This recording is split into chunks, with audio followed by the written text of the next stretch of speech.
আমার আল্লাহ জানে যে আমার কথা ইমানদার ছাড়া, বিশ্বাসী ছাড়া আর কেউ মানবে না। সেজন্য আল্লাহ তাদেরকে বলতে লাগবে, ইয়া আইয়ুহাল্লাযীনা আমানু, ও ইমানদার বান্দারা তোমরা শোনো, ইত্তাকুল্লাহ, তোমরা আল্লাহকে ভয় করো, আল্লাহকে ভয় করো, আল্লাহর কাছে তোমরা মাথা নত করো, আল্লাহর কাছে লজ্জিত হও, আল্লাহকে তোমরা ভয় করো। শুধু তাই নয়, আমার আল্লাহ আরো বলতে লাগলেন, ওয়াকুনু মা'আস সাদিকিন। জুড়ে বলি না সুবহানাল্লাহ।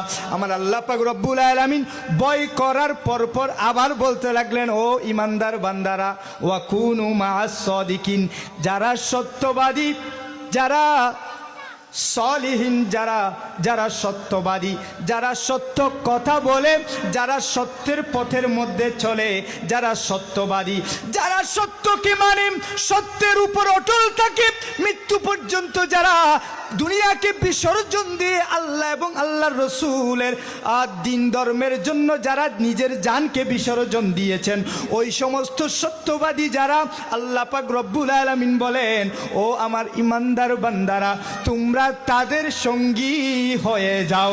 জোরে বলি না সুবহানাল্লাহ। সলাতুনিয়া, যারা সত্যবাদী তাদের তোমরা কি হয়ে যাও?